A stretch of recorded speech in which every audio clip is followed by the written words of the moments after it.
Hello dear students, welcome to the Gateway Classes. My name is Gulshan Kumar और मैं आपको पढ़ा रहा हूं इंजीनियरिंग मैथमेटिक्स 1। इंजीनियरिंग मैथमेटिक्स 1 का कंप्लीट सिलेबस मैं आपको पहले ही बता चुका हूं और इंजीनियरिंग मैथमेटिक्स 1 का फाइनल एग्जाम में कैसा पेपर आएगा, किस यूनिट से कितने क्वेश्चन आएंगे, ये सब मैं आपको लास्ट वीडियो में बता चुका हूं।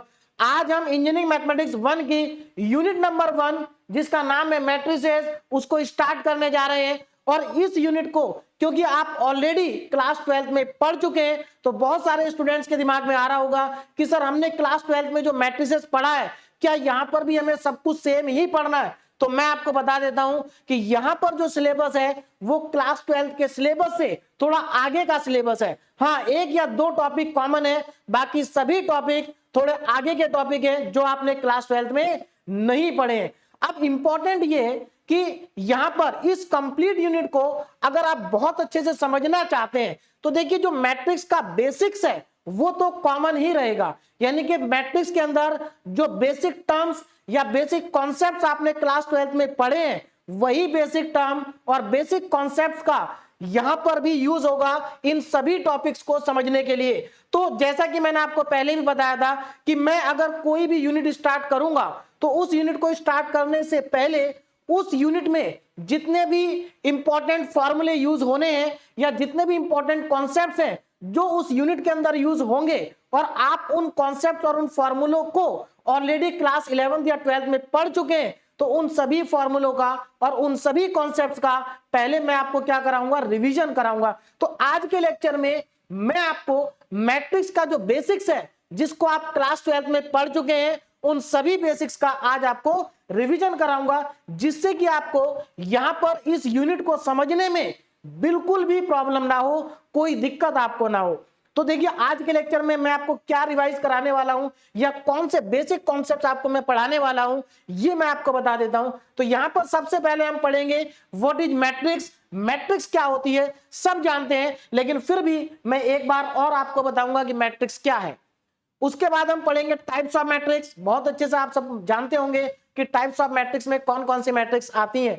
उसके बाद ऑपरेशन ऑन मैट्रिक्स, यहां पर हम पढ़ेंगे कि दो मैट्रिक्स को एडिशन कैसे करते हैं, दो मैट्रिक्स को ऐड कैसे करते हैं या दो मैट्रिक्स को सब्ट्रैक्ट कैसे करते हैं। उसके बाद हम पढ़ेंगे स्केलर मल्टीप्लिकेशन ऑफ मैट्रिक्स। उसके बाद पढ़ेंगे मैट्रिक्स मल्टीप्लिकेशन और लास्ट में हम पढ़ेंगे कि किसी भी मैट्रिक्स के डिटर्मिनेंट को कैसे कैलकुलेट किया जाता है। तो ये हमारा आज के लेक्चर का टारगेट रहेगा। और लेक्चर को स्टार्ट करने से पहले मैं आपको बता देता हूं कि हमारा जो गेटवे क्लासेस ऐप है, गेटवे क्लासेस ऐप पर बीटेक फर्स्ट ईयर के सभी सब्जेक्ट्स अवेलेबल हैं, जैसे कि mathematics 1, mathematics 2, PPS, FME, electrical, electronics, physics, chemistry, soft skill, environment. ये सभी सब्जेक्ट गेटवे क्लासेस ऐप पर अवेलेबल है, जहां पर आपको video lecture, PDF notes, lecture wise DPP solution, PYQs और लाइव डाउट क्लासेस मिल रही होंगी।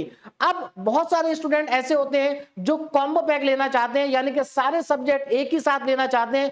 तो देखिए जो स्टूडेंट सभी सब्जेक्ट को पढ़ना चाहते हैं उनके लिए गेटवे क्लासेस ऐप पर दो कॉम्बो पैक अवेलेबल है।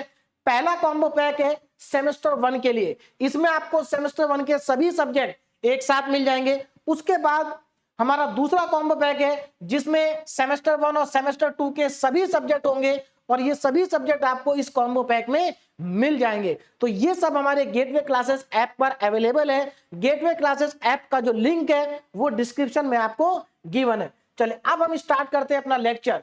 तो सबसे पहले आज हम यहां पर पढ़ने जा रहे हैं बेसिक्स ऑफ मैट्रिक्स, जिसमें हम सबसे पहले पढ़ेंगे व्हाट इज मैट्रिक्स। तो देखिए सबसे पहले देखते हैं कि मैट्रिक्स क्या होती है। तो आप सब जानते हैं कि matrix is a rectangular arrangement of number और फंक्शन, यानी कि मैट्रिक्स के अंदर नंबर भी हो सकते हैं और फंक्शंस भी हो सकते हैं। और ये जो नंबर और फंक्शन का अरेंजमेंट होता है, इस अरेंजमेंट को हम दो टाइप के ब्रैकेट के अंदर लिखते हैं। पहला ब्रैकेट ये जो स्क्वायर ब्रैकेट है और दूसरा हम स्मॉल ब्रैकेट का यूज भी कर सकते हैं, लेकिन मैक्सिमम जगह पर स्क्वायर ब्रैकेट का यूज होता है, इसलिए हम भी स्क्वायर ब्रैकेट का ही यूज करेंगे।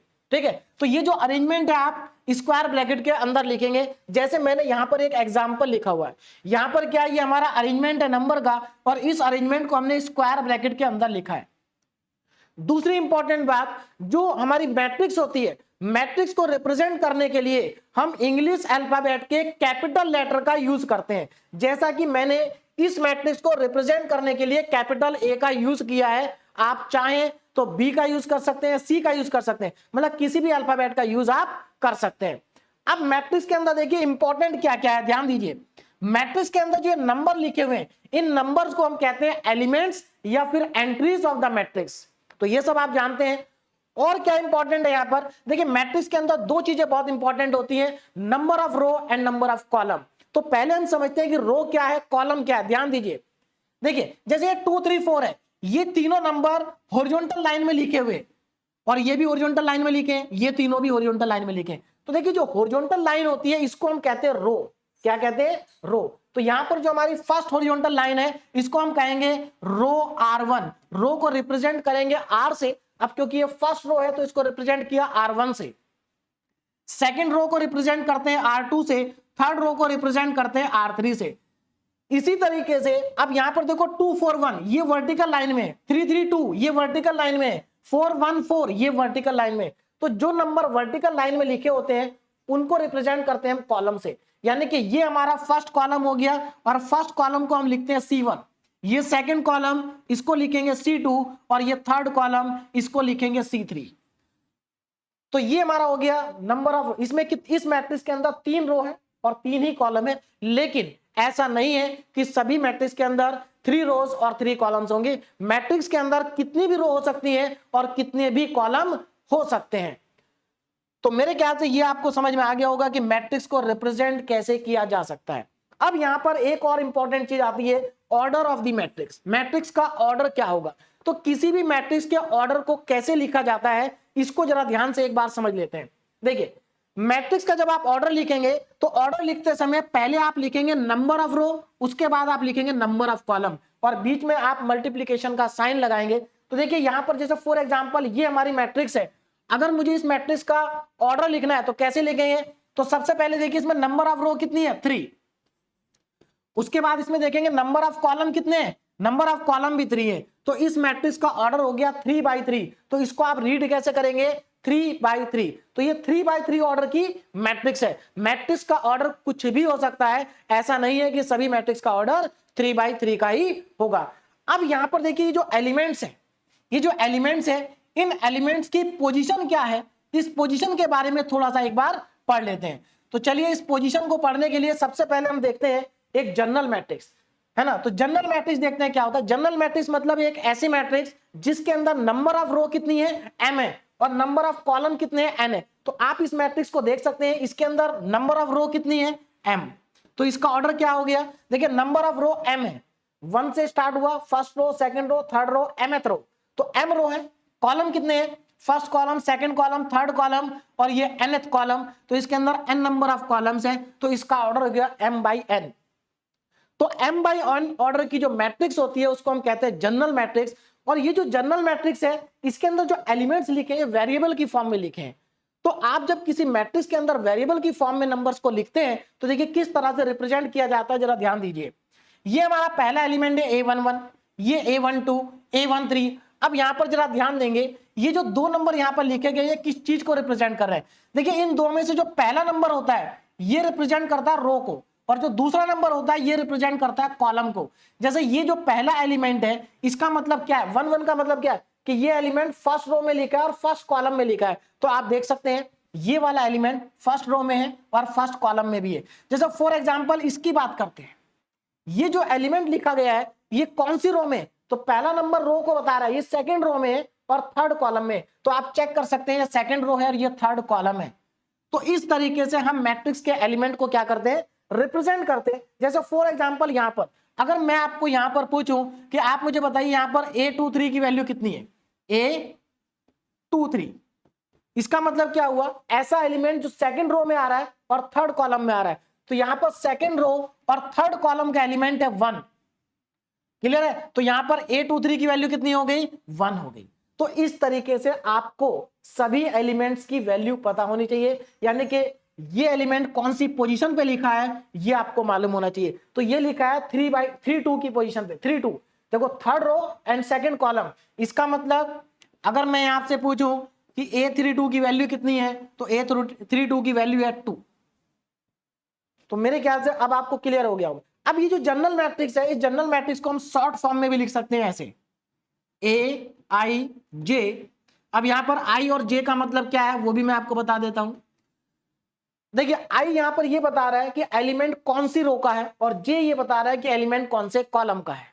क्लियर है? जैसे यहां पर अगर आपसे पूछा जाए कि जो आई की वैल्यू वो क्या होगी, तो देखिए जनरल मैट्रिक्स में आई जो है वो रो को रिप्रेजेंट कर रहा है, तो आई की वैल्यू 1 से स्टार्ट हो रही है, 1 फिर 2 फिर 3, तो 1 से स्टार्ट होके कहां तक जाएगी आई की वैल्यू, m तक।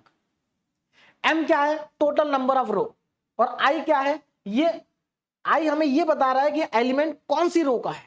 सिमिलरली जे की अगर मैं बात करूं तो देखिए जे क्या है, कॉलम को रिप्रेजेंट करेगा। जैसे यहां पर जे की जो वैल्यू है 1 से लेकर के nth तक वेरी कर रही है, यानी कि जे 1 2 3 अप टू nth टर्म तक जा रहा है।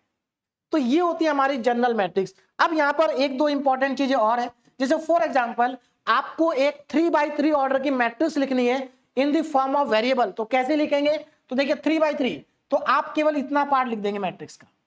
ये 3x3 ऑर्डर की मैट्रिक्स है, इसमें देखिए इसमें 3 रो है और 3 क्या है, कॉलम है, तो ये 3x3 ऑर्डर की मैट्रिक्स हो गई। अगर आपको 2x3 की मैट्रिक्स लिखनी है तो आप उसमें क्या करेंगे, 2 रो लेंगे और 3 कॉलम्स लेंगे, तो इतना पार्ट आ जाएगा। अगर आपको 3x2 की मैट्रिक्स लिखनी है तो आप इतना पार्ट ले लेंगे, ये 3x2 की मैट्रिक्स हो गई। तो मेरे ख्याल से यहां से आपको सारी चीजें क्लियर हो गई होंगी कि किस तरह से हम मैट्रिक्स को लिख सकते हैं। तो मैट्रिक्स का ऑर्डर कुछ भी हो सकता है, इसमें कोई प्रॉब्लम आपको नहीं होनी चाहिए। अब थोड़ा सा आगे बढ़ते हैं और हम यहां पर अब पढ़ते हैं टाइप्स ऑफ मैट्रिसेस, जो कि इंपॉर्टेंट है आपके लिए। यहां पर कुछ मैट्रिक्स हमारे लिए बहुत ज्यादा इंपॉर्टेंट है, जिनका हम काफी ज्यादा यूज करेंगे आगे आने वाले टॉपिक्स के अंदर। चलिए अब यहां पर जरा ध्यान दीजिए। सबसे पहले टाइप्स ऑफ मैट्रिक्स में पहली मैट्रिक्स हमारे पास आती है स्क्वायर मैट्रिक्स। सभी जानते हैं स्क्वायर मैट्रिक्स, नाम से ही समझ में आ रहा है, एक ऐसी मैट्रिक्स जहां पर नंबर ऑफ रो और नंबर ऑफ कॉलम क्या होंगे, इक्वल होंगे, है ना। यहां पर क्या होगा, नंबर ऑफ रो और नंबर ऑफ कॉलम क्या होंगे, सेम होंगे। स्क्वायर मैट्रिक्स के अंदर आप देख सकते हैं, यहां पर मैंने एक एग्जांपल लिखा हुआ है। इस मैट्रिक्स के अंदर कितनी रो है, 1 2 3, 3 रो है, कॉलम कितने, 1 2 3, यानी कि नंबर ऑफ रो और नंबर ऑफ कॉलम दोनों बराबर है। इसका मतलब ये क्या है, स्क्वायर मैट्रिक्स है। अब देखिए जो मैट्रिक्स स्क्वायर नहीं होगी, यानी कि जहां पर नंबर ऑफ रो और नंबर ऑफ कॉलम बराबर नहीं होंगे, उस मैट्रिक्स को हम क्या कहेंगे, उस मैट्रिक्स को हम कहेंगे रेक्टेंगुलर मैट्रिक्स। बात समझ में आ गई। स्क्वायर मैट्रिक्स में नंबर ऑफ रो और नंबर ऑफ कॉलम बराबर होंगे, रेक्टेंगुलर मैट्रिक्स में नंबर ऑफ रो और नंबर ऑफ कॉलम बराबर नहीं होंगे। अब देखिए यहां पर बात कर रहे हैं हम स्क्वायर मैट्रिक्स की। स्क्वायर मैट्रिक्स की जब हम बात करेंगे तो स्क्वायर मैट्रिक्स में हम डायगोनल एलिमेंट्स की भी बात करेंगे। ध्यान रखना, जब मैट्रिक्स स्क्वायर होगी हम डायगोनल की बात तभी करेंगे, अगर मैट्रिक्स स्क्वायर नहीं है तो हम डायगोनल की बात नहीं करेंगे। तो स्क्वायर मैट्रिक्स के अंदर ये जो डायगोनल होता है, कौन सा डायगोनल, ये, और इस डायगोनल में जो एलिमेंट्स आते हैं इनको कहा जाता है डायगोनल एलिमेंट। तो this is the diagonal of the square matrix. याद रखना, डायगोनल की बात हम केवल स्क्वायर मैट्रिक्स में ही करेंगे, रेक्टेंगुलर मैट्रिक्स में हम डायगोनल की बात नहीं करेंगे। क्लियर है। तो ये हमारा क्या है, स्क्वायर मैट्रिक्स का डायगोनल है। और डायगोनल देखिए, डायगोनल में 3 एलिमेंट्स इसमें आ रहे हैं, A11 A22 A33। तो डायगोनल एलिमेंट्स में i और j की वैल्यू क्या होती है, सेम होती है। आप देख सकते हैं यहां पर भी i की वैल्यू 1, j की वैल्यू 1, i की वैल्यू 1, i की वैल्यू 2, j की वैल्यू 2, i की वैल्यू 3, j की वैल्यू 3। तो ये तीनों क्या हो गए, डायगोनल एलिमेंट्स हो गए। और किसी भी स्क्वायर मैट्रिक्स के डायगोनल एलिमेंट्स का जो सम होता है उसको हम कहते हैं ट्रेस ऑफ द मैट्रिक्स। यानी कि अगर मैं इन तीनों को ऐड कर दूं, A11 plus A22 plus A33, तीनों डायगोनल एलिमेंट का जो सम होगा उसको हम कहते हैं ट्रेस ऑफ द मैट्रिक्स। क्या कहते हैं, ट्रेस। और इंपॉर्टेंट है, याद रखना, इस ट्रेस का हम यूज करेंगे आगे चल के। तो ट्रेस ऑफ द मैट्रिक्स क्या होता है, sum of the diagonal elements of a square matrix. तो स्क्वायर मैट्रिक्स में डायगोनल एलिमेंट्स का जो सम होता है उसको हम कहते हैं ट्रेस। एक और इंपॉर्टेंट बात यहां पर अगर आप ध्यान दें, देखिए इस डायगोनल एलिमेंट्स के नीचे जो एलिमेंट्स हैं, जैसे A21 है, A31 है, A32 है, यहां पर i की वैल्यू j से बड़ी है। देखो यहां पर i2 है, j1 है, i3 है, j1 है, i3 है, j2 है। और इस डायगोनल एलिमेंट्स के ऊपर वाले जो एलिमेंट्स हैं वहां पर जे की वैल्यू बड़ी होगी। देखो आई की वैल्यू 1 है, जे की वैल्यू 2 है, आई की वैल्यू 1, जे की वैल्यू 3, आई की वैल्यू 2, जे की वैल्यू 3। तो ये छोटी छोटी सी बातें हैं जिनको आपको ध्यान रखना चाहिए कि आई कहां बड़ा होता है, जे कहां पर बड़ा होता है। डायगोनल एलिमेंट्स में आई और जे क्या होता है, बराबर होता है। अब ये जो स्क्वायर मैट्रिक्स है ये बहुत ज्यादा इंपॉर्टेंट है, बहुत ज्यादा यूज करेंगे हम स्क्वायर मैट्रिक्स का। क्यों करेंगे? क्योंकि आगे चल के हम पढ़ेंगे डिटर्मिनेंट। और मैं आपको एक चीज बता देता हूं, जो डिटर्मिनेंट होता है वो केवल और केवल स्क्वायर मैट्रिक्स का ही डिफाइन होता है। ये बहुत इंपॉर्टेंट पॉइंट है जो आपको हमेशा पता होना चाहिए कि आप केवल और केवल डिटर्मिनेंट स्क्वायर मैट्रिक्स का ही कैलकुलेट कर सकते हैं, रेक्टेंगुलर मैट्रिक्स का डिटर्मिनेंट कैलकुलेट नहीं किया जा सकता। अब थोड़ा सा आगे बढ़ते हैं। नेक्स्ट मैट्रिक्स हमारे पास आती है डायगोनल मैट्रिक्स। अब ये डायगोनल मैट्रिक्स क्या है? देखिए डायगोनल मैट्रिक्स एक ऐसी मैट्रिक्स होती है जिसमें डायगोनल एलिमेंट्स को छोड़ करके बाकी सारे एलिमेंट जीरो होते हैं।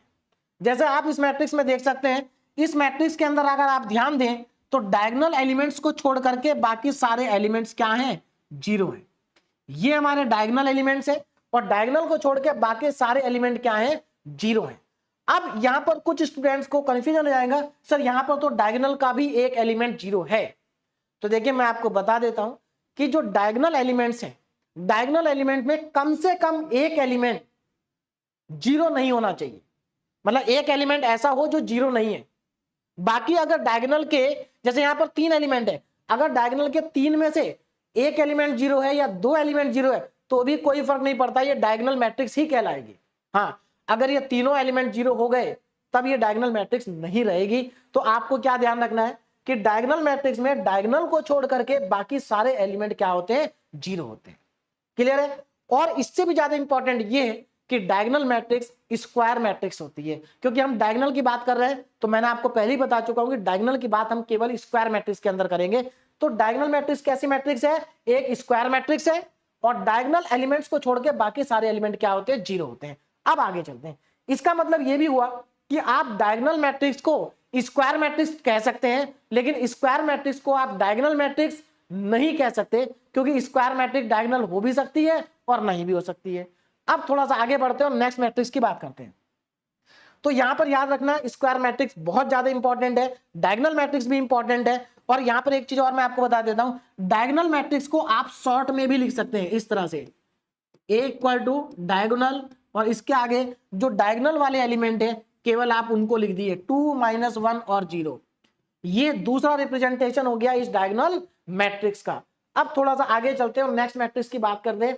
नेक्स्ट मैट्रिक्स है हमारे पास स्केलर मैट्रिक्स। अब ये स्केलर मैट्रिक्स क्या है? देखिए स्केलर मैट्रिक्स में क्या होगा, डायगोनल को छोड़ के बाकी सारे एलिमेंट जीरो होंगे। तो ऐसा तो डायगोनल मैट्रिक्स में भी है, फिर इसमें अलग क्या है? तो अलग मैं आपको बता देता हूं कि इसको में डायगोनल को छोड़ के बाकी सारे एलिमेंट तो जीरो है, वो तो ठीक है, लेकिन जो डायगोनल वाले एलिमेंट है वो एलिमेंट इक्वल होने चाहिए।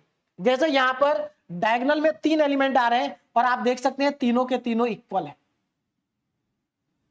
तो अगर डायगोनल एलिमेंट्स को छोड़कर बाकी सारे एलिमेंट जीरो हैं और डायगोनल एलिमेंट, जो डायगोनल में एलिमेंट्स लिखे हुए हैं वो सभी एलिमेंट्स आपस में इक्वल हैं, तब हम उसको कहेंगे स्केलर मैट्रिक्स है। अब यहां पर मैंने 2 2 लिखा है, तो इसका मतलब ये नहीं कि सभी स्केलर मैट्रिक्स में 2 2 होगा, 2 के प्लेस पर यहां 3 भी हो सकता है, लेकिन जो भी होगा तीनों जगह सेम होगा। अगर यहां 5 है तो तीनों जगह 5 होगा।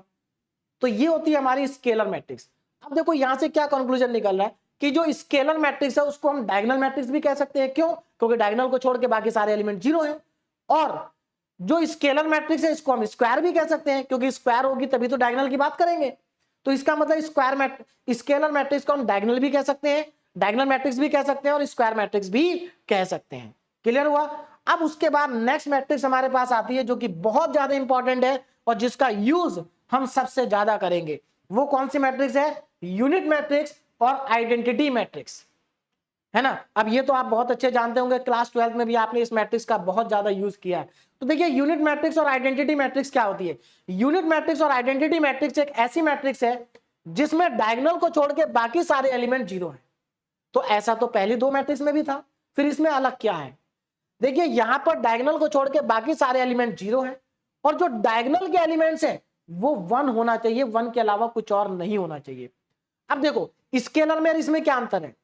जो स्केलर मैट्रिक्स है उसके डायगोनल एलिमेंट्स जो होने चाहिए वो इक्वल होने चाहिए, एलिमेंट चाहे कुछ भी हो। लेकिन आइडेंटिटी मैट्रिक्स में जो डायगोनल एलिमेंट्स है वो केवल और केवल 1 ही होगा, तभी हम उसको आइडेंटिटी मैट्रिक्स कहेंगे। और याद रखना, identity matrix is always a square matrix. तो आइडेंटिटी मैट्रिक्स भी एक स्क्वायर मैट्रिक्स है, स्केलर मैट्रिक्स भी एक स्क्वायर मैट्रिक्स है, डायगोनल मैट्रिक्स भी एक स्क्वायर मैट्रिक्स है। तो इस चीज का आपको ध्यान रखना है। अब यहां पर देखो, जो आइडेंटिटी मैट्रिक्स है, जैसा मैंने आपको थोड़ी देर पहले ही बताया था कि मैट्रिक्स को हम इंग्लिश अल्फाबेट के किसी भी लेटर से रिप्रेजेंट कर सकते हैं, लेकिन जो आइडेंटिटी मैट्रिक्स होती है, इस मैट्रिक्स को रिप्रेजेंट करने के लिए हम कैपिटल आई का यूज करते हैं। आइडेंटिटी मैट्रिक्स के लिए हम केवल और केवल कैपिटल आई का यूज करते हैं फॉर द आइडेंटिटी मैट्रिक्स। अब यहां पर जैसे लिखा I3 का मतलब है कि इस मैट्रिक्स का जो ऑर्डर है वो 3/3 का है। अब कुछ स्टूडेंट को कंफ्यूजन हो सकता है, सर I3 क्यों लिखा है, I3/3 क्यों नहीं लिखा। देखो एक्चुअल में क्या है, जो आइडेंटिटी मैट्रिक्स है वो हमेशा स्क्वायर मैट्रिक्स होती है। तो आप उसको चाहे I3/3 लिखो, चाहे आप उसको I3 लिखो, दोनों का मतलब सेम ही है। ठीक है, चलिए अब चलते हैं आगे। और एक और इंपॉर्टेंट बात यहां पर मैं आपको बता देता हूं, जो आइडेंटिटी मैट्रिक्स है, अगर आप आइडेंटिटी मैट्रिक्स को किसी भी मैट्रिक्स के अंदर मल्टीप्लाई करते हैं, मान लीजिए आपके पास कोई एक मैट्रिक्स है ए, और ए मैट्रिक्स को आप आई के साथ मल्टीप्लाई कर देते हैं, तो अगर ये मल्टीप्लीकेशन पॉसिबल है तो यहां पर जो मल्टीप्लाई करने के बाद आपको मैट्रिक्स मिलेगी, वो मैट्रिक्स वापस आपको ए ही मिलेगी। देखिए जैसे नंबर में 1 होता है ना, आप किसी भी नंबर को 1 से मल्टीप्लाई करो तो वही वापस नंबर आ जाता है। सिमिलरली आप किसी भी मैट्रिक्स को आई के साथ मल्टीप्लाई करो तो वापस वही मैट्रिक्स आ जाएगी। यानी कि यहां पर आई वैसे ही काम करता है जैसे नंबर में 1 करता है। अब चलते हैं आगे, और नेक्स्ट मैट्रिक्स है हमारे पास नल मैट्रिक्स, और इसको नल मैट्रिक्स भी कह सकते हैं, वाइड मैट्रिक्स भी कह सकते हैं, है ना। अब इसका मतलब समझिए क्या, नल मैट्रिक्स का मतलब है एक ऐसी मैट्रिक्स जिसके अंदर सभी एलिमेंट्स क्या होंगे, 0 होंगे। अब ये जो नल मैट्रिक्स है ये स्क्वायर भी हो सकती है और रेक्टेंगुलर भी हो सकती है, तो ये किसी भी टाइप की हो सकती है। यहां पर ये कंडीशन नहीं है कि नल मैट्रिक्स स्क्वायर ही होगी, तो नल मैट्रिक्स में भी स्क्वायर और में भी रेक्टेंगुलर, है ना। इंपॉर्टेंट ये है कि इसके अंदर सभी एलिमेंट्स क्या होंगे, 0 होंगे। अब यहां पर एक और इंपॉर्टेंट पॉइंट है, अगर आप नल मैट्रिक्स को किसी भी मैट्रिक्स के साथ मल्टीप्लाई करते हैं, मान लीजिए ए आपके पास कोई मैट्रिक्स है और इसको आप नल मैट्रिक्स के साथ मल्टीप्लाई कर देते हैं, तो आपको जो मैट्रिक्स मिलेगी वो भी नल मैट्रिक्स ही होगी। कैसी मैट्रिक्स होगी, एक नल मैट्रिक्स होगी। क्लियर है। तो अगर आप मैट्रिक्स ए को नल मैट्रिक्स के साथ मल्टीप्लाई करते हैं तो आपको नल मैट्रिक्स ही मिलेगी। जैसे नंबर में अगर आप 0 को किसी भी नंबर के साथ मल्टीप्लाई कर दीजिए आपको 0 ही मिलेगा। सिमिलरली आप किसी भी मैट्रिक्स को नल मैट्रिक्स के साथ मल्टीप्लाई कर दीजिए आपको नल मैट्रिक्स ही मिलेगी। और नल मैट्रिक्स को रिप्रेजेंट करने के लिए हम इंग्लिश अल्फाबेट में कैपिटल O का यूज करते हैं। देखिए यहां पर दो जो मैट्रिक्स है, एक आइडेंटिटी को आई से रिप्रेजेंट करते हैं और नल मैट्रिक्स को ओ से रिप्रेजेंट करते हैं। ये दोनों को आप अच्छे से याद रखेंगे। अब उसके आगे बढ़ते हैं, और नेक्स्ट यहां पर हमारे पास टॉपिक आता है ट्रांसपोज ऑफ ए मैट्रिक्स। अभी टाइप्स ऑफ मैट्रिक्स खत्म नहीं हुआ है, अभी पहले हम इस टॉपिक को समझ लेते हैं कि ट्रांसपोज ऑफ मैट्रिक्स का मतलब क्या है। देखिए ट्रांसपोज ऑफ मैट्रिक्स बहुत सिंपल है, इसको मैं आपको इस एग्जांपल से समझा देता हूं। मैंने यहां पर एक एग्जांपल लिया मैट्रिक्स ए, ये मेरे पास एक मैट्रिक्स है ए, मुझे क्या करना है, इस मैट्रिक्स का ट्रांसपोज लिखना है। तो देखिए ए का जो ट्रांसपोज होगा उसको हम रिप्रेजेंट करते हैं ए डैश से, या फिर आप डैश की जगह टी का यूज भी कर सकते हैं। तो दो तरह के रिप्रेजेंटेशन यूज होते हैं ट्रांसपोज लिखने के लिए। तो ये हमारे पास मैट्रिक्स ए है, अगर आपको इस मैट्रिक्स का ट्रांसपोज लिखना है, क्या लिखना है, ट्रांसपोज, तो देखिए कैसे लिखा जाएगा इस मैट्रिक्स का ट्रांसपोज, जरा ध्यान दीजिए। आपको बहुत सिंपल है ट्रांसपोज को लिखना। आपको क्या करना है, आपको सिर्फ रो को कॉलम में कन्वर्ट करना है। क्या करेंगे, फर्स्ट रो को फर्स्ट कॉलम बना देंगे, सेकंड रो को सेकंड कॉलम बना देंगे, और थर्ड रो को थर्ड कॉलम बना देंगे। मैं यहां पर बना के दिखा देता हूं कैसे। देखिए यहां पर हमारे पास फर्स्ट रो है 2 3 4, तो मैं क्या करूंगा, जब इसका ट्रांसपोज लिखूंगा तो मैं फर्स्ट रो का फर्स्ट कॉलम बना दूंगा 2 3 4। उसके बाद सेकंड रो है 4 3 1, मैं इसको सेकंड कॉलम बना दूंगा 4 3 1 4 3 1। थर्ड रो है 1 2 4, तो मैं 1 2 4 को थर्ड कॉलम बना। तो देखो मैंने क्या किया, मैंने सिंपली रो को कॉलम में लिख दिया, फर्स्ट रो को फर्स्ट कॉलम में लिखा, सेकंड रो को सेकंड कॉलम में लिखा, थर्ड रो को थर्ड कॉलम में लिखा, और ये जो आपको मैट्रिक्स मिली, ये जो मैट्रिक्स है ये इस मैट्रिक्स का क्या है, ट्रांसपोज है। तो मेरे ख्याल से आपको किसी भी मैट्रिक्स का ट्रांसपोज अगर लिखना पड़ेगा तो बहुत आसानी के साथ आप मैट्रिक्स के ट्रांसपोज को लिख सकते हैं। अब चलते हैं आगे। अब देखिए ट्रांसपोज और मैट्रिक्स के ऊपर बेसिस, हम इसके बेस पर हम मैट्रिक्स को क्या कर सकते हैं, क्लासिफाई कर सकते हैं। देखिए कैसे। अब यहां पर हमारे पास नेक्स्ट मैट्रिक्स आती है सिमेट्रिक मैट्रिक्स। अब ये सिमेट्रिक मैट्रिक्स क्या होती है, ध्यान दीजिए, बहुत आसान है। अगर मान लो आपके पास कोई मैट्रिक्स आपको दी गई है तो आप क्या करो, उस मैट्रिक्स का ट्रांसपोज करिए। अगर मैट्रिक्स का ट्रांसपोज करने के बाद जो आपको नई मैट्रिक्स मिलेगी, अगर आपकी जो नई मैट्रिक्स आपको मिली और जिस मैट्रिक्स का आपने ट्रांसपोज किया था, यानी कि जो मैट्रिक्स आपको गिवन थी, अगर वो दोनों मैट्रिक्स सेम आ जाती हैं तो आप कहेंगे कि वो जो गिवन मैट्रिक्स है वो सिमेट्रिक है। जैसे मैं आपको यहां एग्जांपल से समझाता हूं। आपको यहां पर ये मैट्रिक्स दी है ए, मैं क्या करता हूं, इसका ट्रांसपोज लिख लेता हूं। तो इसका ट्रांसपोज होगा ए डैश। तो मैं यहां पर इसका ट्रांसपोज लिखने जा रहा हूं, देखिए क्या होगा। ट्रांसपोज कैसे लिखते हैं, इसकी फर्स्ट रो को फर्स्ट कॉलम में लिखेंगे। तो फर्स्ट रो है -1, उसके बाद 2 और 3। सेकंड रो को सेकंड कॉलम में लिख देंगे। तो ये हमारे पास है 2, 5 और 6। उसके बाद थर्ड रो को थर्ड कॉलम में लिख देंगे, 3, 6 और 4। और उसके बाद आप दोनों मैट्रिक्स को कंपेयर करिए, किसको, ए को और ए डैश को। तो आप क्या देख रहे हैं यहां पर कि देखो, अगर दोनों को आप कंपेयर करें तो -1 2 3 -1 2 3, 2 5 6 2 5 6, 3 6 4 3 6 4। तो आप यहां पर अगर आप ध्यान से देखें तो इन दोनों मैट्रिक्स में कोई भी डिफरेंस नहीं है। जबकि हमने जब अभी इस मैट्रिक्स का जब हमने ट्रांसपोज किया था तो आप देख सकते हैं दोनों अलग अलग है। दोनों क्या है, अलग अलग है। तो अगर किसी मैट्रिक्स का ट्रांसपोज उसी मैट्रिक्स के इक्वल आ जाता है तो उस मैट्रिक्स को हम कहते हैं सिमेट्रिक मैट्रिक्स। क्या कहते हैं, सिमेट्रिक। तो इसका मतलब क्या हुआ, इसका मतलब ये हुआ कि ए डैश जो है किसके बराबर आ गया, ए के बराबर आ गया। और जब ए डैश ए के बराबर आ जाता है तो आप क्या कह सकते हैं, आप कह सकते हैं कि matrix A is symmetric matrix. कैसी मैट्रिक्स है ये, सिमेट्रिक है। क्लियर है। तो matrix A is the symmetric matrix. आगे चलते हैं नेक्स्ट, स्क्यू सिमेट्रिक मैट्रिक्स। अब यहां पर क्या होगा, देखिए अगर आपको कोई मैट्रिक्स दी गई है तो पहले आप उसका ट्रांसपोज लिखिए। अच्छा मैं एक चीज और बता देता हूं आपको सिमेट्रिक मैट्रिक्स में, कि आप ये जैसे सिमेट्रिक मैट्रिक्स है आप इसको देखते ही पहचान सकते हैं। कैसे, देखो ये तो तीनों डायगोनल एलिमेंट्स हैं। अगर आप ध्यान देंगे तो जो एलिमेंट यहां पर लिखा होगा वही एलिमेंट यहां पर लिखा होगा। यहां पर 3 है, यहां पर भी 3 है, यहां पर 6 है, यहां पर भी 6 है। तो आपको क्या करना है, आपको मैट्रिक्स को ध्यान से देखना है। और अगर आपको डायगोनल, पहले आप डायगोनल को ध्यान दीजिए। डायगोनल देखिए ये कौन से पोजीशन का एलिमेंट है, 1 2 का, और ये किसका है, 2 1 का। तो 1 2 पोजीशन का एलिमेंट 2 1 पोजीशन एलिमेंट के बराबर है। 1 3 का 3 1 के बराबर है, 2 3 का 3 2 के बराबर है। तो अगर ये एलिमेंट आपस में इक्वल है इसका मतलब ये मैट्रिक्स कैसी है, सिमेट्रिक है। तो आप मैट्रिक्स को देख के ही बता सकते हैं कि मैट्रिक्स सिमेट्रिक है या नहीं है। आगे बढ़ते हैं, स्क्यू सिमेट्रिक मैट्रिक्स। तो हमें ये मैट्रिक्स दी है ए, इसको चेक करते हैं कि ये स्क्यू सिमेट्रिक है या नहीं है। कैसे चेक करेंगे, तो इसके लिए सबसे पहले आप इसका ट्रांसपोज लिखेंगे। तो मैं यहां पर इसका ट्रांसपोज लिखने जा रहा हूं, ए डैश। देखो इस मैट्रिक्स का ट्रांसपोज कितना आएगा, जरा ध्यान से समझेंगे।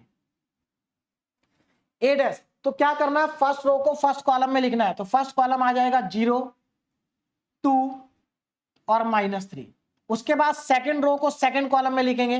तो -2 0 और 1 है ना। उसके बाद थर्ड रो को थर्ड कॉलम में लिखेंगे, 3 -1 और 0। तो ये मेरे पास आ गई ए डैश, यानी कि मैट्रिक्स ए का ट्रांसपोज हमारे पास आ गया ए डैश। अब इसको कंपेयर करते हैं, जरा ध्यान दीजिए। क्या ये दोनों मैट्रिक्स सेम है, तो आप अगर कंपेयर करेंगे तो देखो यहां पर 0 है, यहां भी 0 है, यहां 2 है, यहां -2 है, यानी कि साइन अलग है। यहां -3 है, वहां पर +3 है, फिर से साइन चेंज हो गया। यहां -2 है, यहां +2 है, फिर से साइन चेंज है। 0 0 +1 -1 अगेन साइन चेंज, +3 -3 यहां भी साइन चेंज, -1 +1 यहां भी साइन चेंज। इसका मतलब एलिमेंट्स की वैल्यू तो सेम है लेकिन साइन चेंज हो रहा है। तो अब क्या करें, अब एक काम कर लेते हैं, हम क्या करते हैं, इसमें से माइनस साइन को कॉमन ले लेते हैं। देखिए आप मैट्रिक्स के अंदर से माइनस को कॉमन ले सकते हैं या किसी भी नंबर को आप कॉमन ले सकते हैं। तो अगर मैं इसके अंदर से माइनस को कॉमन लूं या -1 को अगर मैं कॉमन लूं तो देखिए क्या होगा, मैट्रिक्स के अंदर से अगर आप माइनस कॉमन लेते हैं तो मैट्रिक्स के अंदर जो एलिमेंट लिखे उन सभी एलिमेंट का साइन चेंज हो जाएगा, प्लस का माइनस हो जाएगा, माइनस का प्लस हो जाएगा। तो यहां पर देखो क्या होगा भाई, जीरो का तो साइन लिखना नहीं हमें, है ना, तो जीरो का तो जीरो ही रहेगा, -2 का हो जाएगा +2, +3 का हो जाएगा -3, यहां पर +2 का -2, ये 0, ये +1 और यहां पर +3 हो जाएगा, ये -1 हो जाएगा और ये हो जाएगा 0। अब जरा ध्यान से देखो, ये जो A है और यहां पर जो ये A' लिखा है मैट्रिक्स, अब देखो बिल्कुल सेम आ गई, एग्जैक्टली क्या है, सेम है। तो क्या हम इसको ऐसे लिख सकते हैं, A' इक्वल टू माइनस और ये A है, क्या है A, यानी कि A' equal to minus of A के इक्वल आ गया। और अगर किसी मैट्रिक्स का ट्रांसपोज उसी मैट्रिक्स के इक्वल आ जाता है, केवल साइन चेंज होता है, तो ऐसी मैट्रिक्स को हम कहते हैं स्क्यू सिमेट्रिक मैट्रिक्स। तो ये कैसी मैट्रिक्स है, स्क्यू सिमेट्रिक है। और स्क्यू सिमेट्रिक मैट्रिक्स को भी आप देखते ही पहचान सकते हैं, कैसे, सबसे पहली बात, स्क्यू सिमेट्रिक मैट्रिक्स में डायगोनल एलिमेंट्स हमेशा 0 होंगे, यानी कि अगर किसी मैट्रिक्स का डायगोनल एलिमेंट 0 दे रखे हैं तो आप वहां पर चेक कर सकते हैं कि वो स्क्यू सिमेट्रिक है या नहीं है। अब देखो कैसे पता चलेगा, तो पहली कंडीशन तो ये कि डायगोनल एलिमेंट 0 होंगे, तो चलिए डायगोनल एलिमेंट 0 है। अब यहां पर क्या होगा, जो नंबर यहां लिखा होगा वही नंबर यहां लिखा होगा, बस दोनों का साइन चेंज होगा। देखो यहाँ +2 -2, -3 +3, +1 -1। तो अगर ये नंबर आपस में इक्वल लिखे हुए हैं, केवल साइन अपोजिट है, तो इसका मतलब ये मैट्रिक्स कैसी होगी, स्क्यू सिमेट्रिक मैट्रिक्स होगी। आगे चल करके हम पढ़ेंगे कॉम्प्लेक्स मैट्रिक्स। तो कॉम्प्लेक्स मैट्रिसेस के अंदर भी हम वहां पर भी इसी टाइप के 2 क्लासिफिकेशन हम पढ़ेंगे। जब हम वहां पर क्लासिफिकेशन पढ़ेंगे तो इसका हम वहां पर यूज करेंगे, तो इसलिए आपको ये समझना जरूरी है। आगे बढ़ते हैं, नेक्स्ट मैट्रिक्स है हमारे पास ऑर्थोगोनल मैट्रिक्स। अब देखो ये तीनों मैट्रिक्स बहुत ज्यादा इंपॉर्टेंट नहीं है, बस केवल आपको मालूम होना चाहिए कि ऑर्थोगोनल मैट्रिक्स क्या है ना। तो ये तीनों ज्यादा इंपॉर्टेंट नहीं है, लेकिन इससे पहले वाली जो मैंने आपको बताई वो इंपॉर्टेंट थी।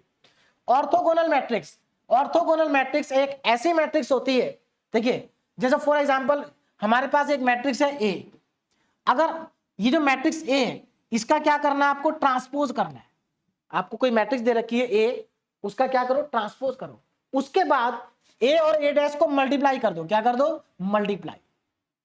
ए और ए डैश को क्या करना है, मल्टीप्लाई करना है।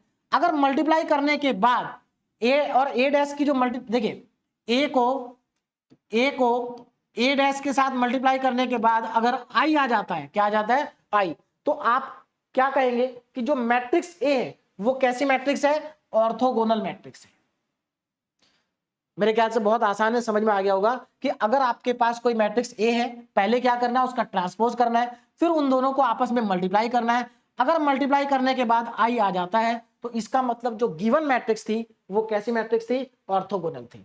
क्लियर है। अब यहां पर जो मैट्रिक्स का मल्टीप्लीकेशन है वो आप 2 तरीके से कर सकते हैं, या तो आप पहले ए को लिखो फिर ए डैश को लिखो उसके बाद मल्टीप्लाई करो, या फिर आप पहले ए को, यहाँ ये दोनों सेम लिखा, इसमें देखिए यहां पर इसको थोड़ा सा चेंज कर लेंगे, यहां पर ए डैश पहले होगा और ए बाद में होगा, यहां पर डैश नहीं है, ध्यान रखना, है ना, ये अलग अलग है। मतलब यहां पर कुछ इस तरह से लिखा हुआ है ए और ए डैश, ए और ए डैश का equal to A dash A equal to I, यानी कि ए और ए डैश का मल्टीप्लाई करो, चाहे ए डैश और ए का मल्टीप्लाई करो, अगर ये आई के इक्वल आता है तो इसका मतलब मैट्रिक्स ए कैसी है, ऑर्थोगोनल मैट्रिक्स है।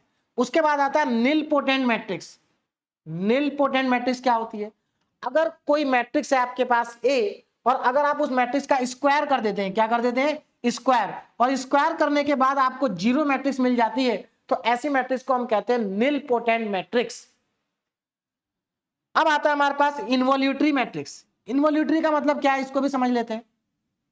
अगर किसी मैट्रिक्स का स्क्वायर किसके इक्वल आ जाता है, आई के इक्वल आ जाता है, तो हम कहेंगे कि जो मैट्रिक्स आपको गिवन है या जो मैट्रिक्स ए आपको गिवन है वो मैट्रिक्स कैसी मैट्रिक्स है, इनवॉल्यूटरी है। अब यहां पर क्वेश्चन आता है कि मैट्रिक्स का स्क्वायर कैसे करते हैं, तो ये हम आगे चल के पढ़ेंगे और आप पहले भी पढ़ चुके हैं। अगर मान लीजिए ए स्क्वायर आपको करना है तो आपको क्या करना पड़ेगा, ए मैट्रिक्स को मल्टीप्लाई करना पड़ेगा। ए स्क्वायर मतलब ए ए को ए के साथ क्या करना पड़ेगा, मल्टीप्लाई करना पड़ेगा। और मैट्रिक्स को मल्टीप्लाई कैसे करते हैं ये अभी थोड़ी देर के बाद हम सीख लेंगे।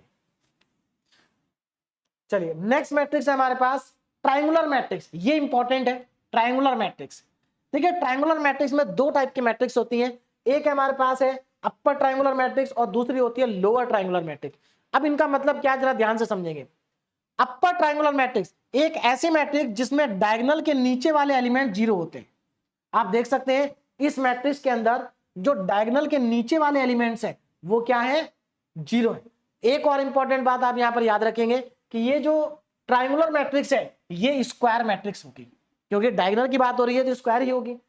तो अगर आपके पास कोई स्क्वायर मैट्रिक्स है और उस स्क्वायर मैट्रिक्स के अंदर डायगोनल के नीचे वाले एलिमेंट्स सारे जीरो हैं तो इसका मतलब वो अपर ट्रायंगुलर मैट्रिक्स है। अब देखो लोअर ट्रायंगुलर इसका जस्ट उल्टा हो जाएगा। अगर डायगोनल एलिमेंट्स के ऊपर वाले सारे एलिमेंट जीरो हैं, डायगोनल एलिमेंट्स के ऊपर वाले एलिमेंट अगर जीरो हैं तो मैट्रिक्स का नाम होगा लोअर ट्रायंगुलर मैट्रिक्स। और ये इंपॉर्टेंट है, इनका यूज करेंगे हम आगे चल के। नेक्स्ट मैट्रिक्स है हमारे पास रो मैट्रिक्स। अब ये तो बहुत आसान है। रो मैट्रिक्स का क्या मतलब है, ध्यान से समझेंगे। रो मैट्रिक्स मतलब एक ऐसी मैट्रिक्स जिसके अंदर नंबर ऑफ रो तो एक ही है लेकिन नंबर ऑफ कॉलम कितने भी हो सकते हैं। जैसे यहां पर मैंने एग्जांपल लिखा हुआ है, अगर आप इसमें देखेंगे इस मैट्रिक्स के अंदर एक ही रो है लेकिन कॉलम कितने, 1 2 3 4। तो कॉलम तो कितने भी हो सकते हैं लेकिन रो एक होनी चाहिए। ऐसी मैट्रिक्स को हम कहते हैं रो मैट्रिक्स। उसके बाद आता है कॉलम मैट्रिक्स। कॉलम मैट्रिक्स नाम से ही समझ में आ रहा है, ऐसी मैट्रिक्स जिसके अंदर एक ही कॉलम हो और नंबर ऑफ रो कितनी भी हो सकती है। जैसे यहां पर देखो कॉलम तो एक ही है लेकिन नंबर ऑफ रो 3 है, तो नंबर ऑफ रो कितनी भी हो सकती है। तो ये उसके बाद हमारे पास नेक्स्ट जो बहुत इंपॉर्टेंट है वो है सिंगुलर और नॉन सिंगुलर मैट्रिक्स। ये दोनों टाइप की मैट्रिक्स बहुत इंपॉर्टेंट है कि भाई सिंगुलर मैट्रिक्स किसको कहते हैं, नॉन सिंगुलर किसको कहते हैं। तो बहुत सिंपल है, देखिए सिंगुलर मैट्रिक्स एक ऐसी मैट्रिक्स जिसका डिटरमिनेंट जीरो आता है उसको सिंगुलर मैट्रिक्स कहते हैं। यानी कि फॉर एग्जांपल आपके पास अगर कोई मैट्रिक्स आपको गिवन है और उस मैट्रिक्स का डिटरमिनेंट अगर जीरो आ जाता है तो वो मैट्रिक्स सिंगुलर मैट्रिक्स कहलाएगी। अब यहां पर एक चीज ध्यान रखना कि जो सिंगुलर मैट्रिक्स होती है वो स्क्वायर मैट्रिक्स होती है। कैसी मैट्रिक्स होती है, स्क्वायर। क्यों, क्योंकि स्क्वायर मैट्रिक्स का ही डिटरमिनेंट डिफाइन होता है। याद रखना सिंगुलर मैट्रिक्स हो चाहे नॉन सिंगुलर मैट्रिक्स हो, दोनों की दोनों स्क्वायर मैट्रिक्स ही होंगी। क्यों, क्योंकि यहां पर हम मैट्रिक्स सिंगुलर है या नहीं है इसको चेक करने के लिए उस मैट्रिक्स का डिटरमिनेंट निकालेंगे और अगर मैट्रिक्स का डिटरमिनेंट जीरो आ जाता है तो इसका मतलब मैट्रिक्स कैसी है, सिंगुलर है। जैसे यहां पर ये एक मैट्रिक्स का एग्जांपल मैंने लिया ए मैट्रिक्स। इस मैट्रिक्स का अगर आप डिटरमिनेंट कैलकुलेट करेंगे तो वो जीरो आएगा, तो इसका मतलब ये मैट्रिक्स कैसी है, सिंगुलर मैट्रिक्स है। अब डिटरमिनेंट कैसे कैलकुलेट होता है आपको ऑलरेडी पहले से ही आता होगा, नहीं भी आता है तो मैं आपको अभी थोड़ी देर के बाद एक बार रिवाइज करा दूंगा। नेक्स्ट हमारे पास है non singular matrix. Non singular matrix क्या है, एक ऐसी मैट्रिक्स जिसका डिटरमिनेंट जीरो नहीं होता है, जिसका डिटरमिनेंट जीरो नहीं होता है। जैसे यहां पर ये मैट्रिक्स लिखी हुई है, अगर आप इस मैट्रिक्स का डिटरमिनेंट कैलकुलेट करेंगे तो ये डिटरमिनेंट जीरो के इक्वल नहीं आएगा। इसका मतलब ये मैट्रिक्स कैसी है, नॉन सिंगुलर मैट्रिक्स है। अब बात करते हैं कि ये नॉन सिंगुलर मैट्रिक्स या सिंगुलर मैट्रिक्स इंपॉर्टेंट क्यों है। क्योंकि देखिए आगे चल के हम पढ़ेंगे इनवर्स ऑफ ए मैट्रिक्स, और इनवर्स जो होता है वो उसी मैट्रिक्स का डिफाइन होता है जो मैट्रिक्स नॉन सिंगुलर हो। ध्यान से समझिए, इनवर्स हम केवल उसी मैट्रिक्स का कैलकुलेट कर सकते हैं जो नॉन सिंगुलर हो, यानी कि जिसका डिटरमिनेंट जीरो के इक्वल ना आए। उसी मैट्रिक्स का क्या निकल सकता है, इनवर्स निकल सकता है। इसका मतलब हम इस मैट्रिक्स का इनवर्स निकाल सकते हैं लेकिन इसका इनवर्स नहीं निकाल सकते। तो ये था हमारा टाइप्स ऑफ मैट्रिक्स। तो टाइप्स ऑफ मैट्रिक्स हमारा कंप्लीट हो गया। अब एक चीज मैं आपको और बता देता हूं कि टाइप्स ऑफ मैट्रिक्स में अभी एक टाइप की मैट्रिक्स और बची है, दैट इज कॉम्प्लेक्स मैट्रिसेस। लेकिन उसको मैं यहां पर इसलिए नहीं बता रहा हूं क्योंकि वो हमारे सिलेबस का पार्ट है। यहां पर मैं आपको वो चीजें बता रहा हूं जो हमारे सिलेबस का पार्ट नहीं है, जो आप क्लास 12 में पढ़ चुके हैं लेकिन जिसका यूज हम करेंगे। तो कॉम्प्लेक्स मैट्रिक्स मैं आपको जब यूनिट के सिलेबस स्टार्ट करूंगा तो वहीं पर आपको कॉम्प्लेक्स मैट्रिक्स पढ़ाऊंगा। आगे चलते हैं, नेक्स्ट हमारे पास है इक्वल मैट्रिक्स। क्या है, इक्वल मैट्रिक्स। तो अब इसको समझ लेते हैं कि इक्वल मैट्रिक्स क्या होती है। तो अब हम यहां पर पढ़ते हैं कि इक्वल मैट्रिक्स क्या होती है। देखिए दो मैट्रिक्स इक्वल कब होंगे जरा ध्यान दीजिए। दो मैट्रिक्स को इक्वल होने के लिए दो कंडीशन फुलफिल होनी चाहिए। पहली कंडीशन ये है कि दोनों मैट्रिक्स का जो ऑर्डर है वो सेम होना चाहिए, यानी कि दोनों मैट्रिक्स सेम ऑर्डर की होनी चाहिए। उसके बाद सेकंड कंडीशन है the elements in the corresponding position are equal. Corresponding position के जो एलिमेंट होने चाहिए वो भी आपस में इक्वल होने चाहिए। जैसे फॉर एग्जांपल मैं यहां पर दो मैट्रिक्स ले लेता हूं, एक मैट्रिक्स मेरे पास ए और ए मैट्रिक्स के अंदर मैंने यहां पर कुछ एलिमेंट्स ले लिए, मान लीजिए 2 1 4 3, ये मेरे पास मैट्रिक्स ए। अगर इस मैट्रिक्स ए के इक्वल मैं एक दूसरी मैट्रिक्स लिखना चाहता हूं बी, तो देखिए ए और बी इक्वल कब होंगे? पहली बात तो ए मैट्रिक्स का ऑर्डर क्या है? 2/2 का है, तो यहां पर जो हमारे पास बी मैट्रिक्स होगी इसका ऑर्डर भी 2/2 ही होना चाहिए, पहली कंडीशन। दूसरा, कॉरस्पॉन्डिंग पोजीशन के जो एलिमेंट होने चाहिए वो सेम होने चाहिए, यानी कि देखो ये A11 है तो A11 अगर यहां पर 2 है तो यहां पर भी A11 2 ही होना चाहिए। अगर यहां पर A12 4 है तो यहां पर भी A12 4 ही होना चाहिए, और अगर यहां पर A21 1 है तो यहां पर भी A21 1 ही होना चाहिए, और यहां पर अगर A22 3 है तो यहां पर भी A22 3 ही होना चाहिए, तब जाकर के ये दोनों मैट्रिक्स क्या होंगी? इक्वल होंगी। अगर एक भी एलिमेंट अलग हुआ तो दोनों मैट्रिक्स क्या होंगी? इक्वल नहीं होंगी। या अगर दोनों मैट्रिक्स का ऑर्डर अलग अलग हो गया तब भी मैट्रिक्स इक्वल नहीं होंगी। अब आगे चलते हैं, नेक्स्ट टॉपिक देखते हैं। नेक्स्ट टॉपिक है हमारा difference between matrix and determinant. आप दोनों ही टॉपिक को डिटेल में क्लास 12 में पढ़ चुके हैं। मैट्रिक्स और डिटरमिनेंट दोनों में क्या अंतर होता है, ध्यान दीजिए। देखिए जो मैट्रिक्स होती है, matrix can not be reduce to a number. आप मैट्रिक्स को एक नंबर में रिड्यूस नहीं कर सकते, यानी कि आप मैट्रिक्स को एक्सपेंड नहीं कर सकते। मैट्रिक्स क्या है? Matrix is only a convenient way of storing data और इंफॉर्मेशन। मैट्रिक्स के अंदर हम क्या करते हैं? डेटा को या इंफॉर्मेशन को क्या करते हैं? स्टोर करते हैं। जबकि अगर हम बात करें डिटरमिनेंट की, तो determinant can be reduce to a number. आप अच्छे से जानते हैं कि जो डिटरमिनेंट होता है उसको हम अगर एक्सपेंड कर दें तो वो एक नंबर में रिड्यूस हो जाता है। तो डिटरमिनेंट को हम एक्सपेंड कर सकते हैं, मैट्रिक्स को हम एक्सपेंड नहीं कर सकते। Second difference, the number of row and column may और may not be equal. Matrix के अंदर नंबर ऑफ रो और नंबर ऑफ कॉलम इक्वल हो भी सकते हैं और नहीं भी हो सकते। जबकि अगर मैं बात करूं डिटरमिनेंट की, तो डिटरमिनेंट के अंदर हमेशा नंबर ऑफ रो और नंबर ऑफ कॉलम क्या होंगे? इक्वल होंगे। तो ये डिफरेंस होता है मैट्रिक्स और डिटरमिनेंट के बीच में। ध्यान रखना, डिटरमिनेंट केवल और केवल स्क्वायर मैट्रिक्स का ही डिफाइन होता है। अब चलते हैं आगे, और नेक्स्ट टॉपिक हमारा स्टार्ट होगा यहां से, ऑपरेशन ऑन मैट्रिसेस, यानी कि मैट्रिक्स के ऊपर कौन कौन से ऑपरेशन हम परफॉर्म कर सकते हैं, ये अब हम यहां से स्टार्ट करने जा रहे हैं। तो ध्यान दीजिए, सबसे पहले एडिशन एंड सब्ट्रैक्शन, यानी कि मैट्रिक्स को हम ऐड भी कर सकते हैं और सब्ट्रैक्ट भी कर सकते हैं। लेकिन याद रखना, मैट्रिक्स में एडिशन और सब्ट्रैक्शन को करने के लिए भी हमारे पास क्या होती है? कंडीशन होती है। तो दो मैट्रिक्स को हम कब ऐड और कब सब्ट्रैक्ट कर सकते हैं, जरा ध्यान देंगे। Two matrices can be added और subtracted if they have same order, यानी कि यहां पर कंडीशन क्या होनी चाहिए? ऑर्डर सेम होना चाहिए। केवल उन्हीं मैट्रिक्स को ऐड या सब्ट्रैक्ट किया जा सकता है जिनका ऑर्डर क्या हो? सेम हो। जैसे यहां पर देखो दो मैट्रिक्स लिखी है, मैट्रिक्स ए, इसका ऑर्डर कितना है? 2/3 का ऑर्डर है, इसका 2/3 का ऑर्डर है। मैट्रिक्स बी का ऑर्डर कितना है? देखिए इसका ऑर्डर 2/3 है, मैट्रिक्स बी का ऑर्डर भी 2/3 है, यानी कि दोनों मैट्रिक्स का ऑर्डर जो है वो सेम है। इसका मतलब हम दोनों मैट्रिक्स को क्या कर सकते हैं? ऐड कर सकते हैं। कैसे ऐड करेंगे? मैं आपको ऐड करके दिखा देता हूं एक बार, देखिए जरा ध्यान से। देखिए हमें क्या निकालना है? a प्लस बी निकालना है। तो अगर आप a प्लस बी करेंगे तो यहां पर देखिए a प्लस बी, तो क्या करना होगा आपको? a और b को ऐड करेंगे। तो यहां पर a मैट्रिक्स है मेरे पास 2 5 -1 3 0 4, ये मैट्रिक्स a, इसको मुझे ऐड करना है मैट्रिक्स b के साथ में, और ये 1 -6 और 2 -2 5 और 7। अब आप क्या करेंगे? नेक्स्ट लाइन में इनको ऐड करेंगे। ऐड कैसे किया जाता है, जरा ध्यान देना। यहां पर ऐड करने के लिए हम कॉरस्पॉन्डिंग एलिमेंट्स को ऐड कर देंगे। कैसे? जैसे यहां पर a11 की वैल्यू है 2 और यहां पर a11 की वैल्यू है 1, तो 2 के साथ में 1 को ऐड करेंगे। a11 के साथ ऐड होगा, तो यहां पर 2 + 1 कितना हो जाएगा? 3। उसके बाद 5 - 6, तो 5 - 6 आपके पास कितना बचेगा? -1 बचेगा। -1 + 2 प्लस का 1 बचेगा। नेक्स्ट लाइन में देखो क्या आएगा, नेक्स्ट रो आएगी हमारे पास 3 - 2 1 बचेगा, 0 + 5 5 आ जाएगा, और 4 + 7 11 आ जाएगा। ये हमारे पास आ गया a + b। अब a + b के बाद नेक्स्ट देखिए a + b आ गया। अब हम यहां से निकालने जा रहे हैं a - b,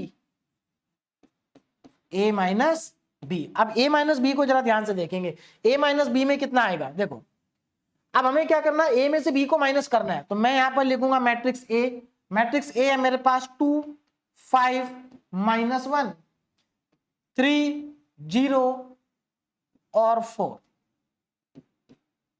प्लस 1 -6 और 2 -2 और 5 और उसके बाद 7। अब दोनों को क्या करना है, ऐड करना है। तो अब जरा ध्यान दीजिए, सॉरी ऐड नहीं करना, इन दोनों को हमें क्या करना था, सब्ट्रैक्ट करना था। ऐड तो हम कर चुके, तो यहां पर माइनस का साइन आएगा। हाँ, चलिए अब मैं इसको माइनस करता हूं, देखिए कितना आ जाएगा, ध्यान दीजिए। देखिए 2 में से 1 को माइनस करेंगे, 2 - 1 1 बचेगा। उसके बाद 5 में से आपको माइनस करना है -6 को, तो ये माइनस माइनस प्लस हो जाएगा, यानी कि यहां पर आएगा 11। -1 में से आप माइनस करेंगे 2 को, तो -1 बचेगा। 3 में से माइनस करेंगे -2 को, 3 में से माइनस करेंगे -2 को, तो माइनस माइनस प्लस, और ये आ जाएगा 5। उसके बाद 0 में से -5 करेंगे, 5 को माइनस करेंगे तो -5, और 4 में से -7 करेंगे तो -3। तो ये हो गया a - b की वैल्यू, और ये हो गई हमारी a + b की वैल्यू। तो मुझे लगता है आपको समझ में आ गया होगा कि कैसे हम दो मैट्रिक्स को ऐड या सब्ट्रैक्ट करते हैं। अब आगे बढ़ते हैं, और नेक्स्ट ऑपरेशन है हमारा multiplication of A matrix bye a scalar. अगर हम किसी मैट्रिक्स को किसी स्केलर से मल्टीप्लाई कर दें, स्केलर मतलब कोई भी कांस्टेंट नंबर, तो आपको क्या मिलेगा, ध्यान दीजिए। तो यहां इसके लिए सबसे पहले मैं एक मैट्रिक्स को कंसीडर कर लेता हूं। मान लीजिए मेरे पास एक मैट्रिक्स है ए, और यहां पर मैट्रिक्स ए को मैं मान लेता हूं 2 1 3 0 5 6 -7 4 एंड -2। ये मेरे पास एक 3x3 ऑर्डर की क्या है, मैट्रिक्स है। अब मुझे क्या करना है, इस मैट्रिक्स को किसी नंबर से, किसी स्केलर से मल्टीप्लाई करना है। जैसे फॉर एग्जांपल, अगर मुझे मान लीजिए ये a दे रखा है, और मुझे कैलकुलेट करना पड़ जाए 3a, है ना, 3a मुझे कैलकुलेट करना है, तो मैं क्या करूंगा, इस मैट्रिक्स को 3 से मल्टीप्लाई कर दूंगा। तो आप जब इस मैट्रिक्स को 3 से मल्टीप्लाई करेंगे, तो ध्यान दीजिए क्या करना होगा आपको। तो जब आप इसको 3 से मल्टीप्लाई करेंगे, तो इस मैट्रिक्स के अंदर जितने भी एलिमेंट लिखे हैं, आपको सभी एलिमेंट को 3 से मल्टीप्लाई करना पड़ेगा, तभी जाकर आपको 3a मिलेगा। और इसी को हम कहते हैं स्केलर मल्टीप्लिकेशन। तो 3 2 जा 6, 3 × 0 0, 3 × -7 माइनस का 21, उसके बाद 3 × 1 3, 3 × 5 15, और 3 × 4 12। यहां आ जाएगा 3 3 जा 9, 3 × 6 18, और 3 × -2 माइनस का 6। तो ये हो गया हमारा स्केलर मल्टीप्लिकेशन। तो ये हमारी 3a की क्या आ गई, वैल्यू आ गई। तो इसको कहते हैं स्केलर मल्टीप्लिकेशन। इसके बाद नेक्स्ट टॉपिक हमारे पास आता है मल्टीप्लिकेशन ऑफ मैट्रिसेस, यानी कि अगर आपको मैट्रिक्स को मैट्रिक्स के साथ मल्टीप्लाई करना हो तो कैसे मल्टीप्लाई करेंगे। तो कैसे मल्टीप्लाई करेंगे ये तो हम बाद में सीखेंगे, पहले हमें ये पता होना चाहिए कि दो मैट्रिक्स को मल्टीप्लाई करने की कंडीशन क्या है, क्योंकि सभी मैट्रिक्स आपस में मल्टीप्लाई नहीं हो सकती। तो दो मैट्रिक्स आपस में मल्टीप्लाई कब हो सकती है, जरा यहां ध्यान से समझेंगे। The product of to matrices is possible only. देखिए दो मैट्रिक्स का प्रोडक्ट कब पॉसिबल है, ये यहां पर मैं बताने जा रहा हूं आपको, ध्यान दीजिए। देखिए मान लीजिए हमारे पास दो मैट्रिक्स हैं, क्या है, दो मैट्रिक्स है ए और बी। आप ए को पहले लिखते हैं, बी को बाद में लिखते हैं। तो देखो यहां पर जो ए है वो फर्स्ट मैट्रिक्स होगी, और जो बी है वो सेकंड मैट्रिक्स हो गई। अब कंडीशन देखो क्या है, number of column in first matrix, first matrix के अंदर जो नंबर ऑफ कॉलम होंगे इज इक्वल टू, किसके बराबर होने चाहिए, number of row in second matrix. यानी कि फर्स्ट मैट्रिक्स में जो नंबर ऑफ कॉलम है, अगर वो number of column second matrix के नंबर ऑफ रो के बराबर हैं, तभी वो दोनों मैट्रिक्स क्या हो सकती है, मल्टीप्लाई हो सकती है। जैसे कि मैं यहां पर लिखने जा रहा हूं, जरा ध्यान से समझेंगे। मान लीजिए मेरे पास एक मैट्रिक्स है ए, जिसका ऑर्डर है m/n। मैंने इसको मल्टीप्लाई कर दिया b के साथ में, और बी का मेरा ऑर्डर है n into P, n by P. तो क्या ये दोनों मैट्रिक्स मल्टीप्लाई हो सकती हैं? जरा ध्यान से समझेंगे। देखो ये मैट्रिक्स, फर्स्ट मैट्रिक्स कौन सी है जो पहले लिखी है, तो फर्स्ट मैट्रिक्स के अंदर नंबर ऑफ कॉलम कितने हैं? n है, ठीक है ना। फर्स्ट मैट्रिक्स के अंदर नंबर ऑफ कॉलम है n। उसके बाद ये सेकंड मैट्रिक्स है, सेकंड मैट्रिक्स में नंबर ऑफ रो कितनी है? n है। इसका मतलब यहां पर नंबर ऑफ कॉलम और नंबर ऑफ रो बराबर आ गए। इसका मतलब ये दोनों मैट्रिक्स मल्टीप्लाई हो सकती हैं। और अगर ये दोनों मैट्रिक्स मल्टीप्लाई हो सकती हैं तो आपको मल्टीप्लाई करने के बाद जो नई मैट्रिक्स मिलेगी ए बी, इस मैट्रिक्स का ऑर्डर क्या होगा? तो अब जरा ध्यान देना, इस मैट्रिक्स का ऑर्डर कैसे आएगा? तो देखो ये n और n तो बराबर हो गए। यहां पर ए मैट्रिक्स में नंबर ऑफ रो कितनी है? m, और इसमें नंबर ऑफ कॉलम कितनी है? p। तो जो नई मैट्रिक्स आएगी उसका जो ऑर्डर होगा वो ऑर्डर होगा आपका m इंटू पी, यानी कि इस मैट्रिक्स का ऑर्डर क्या आएगा?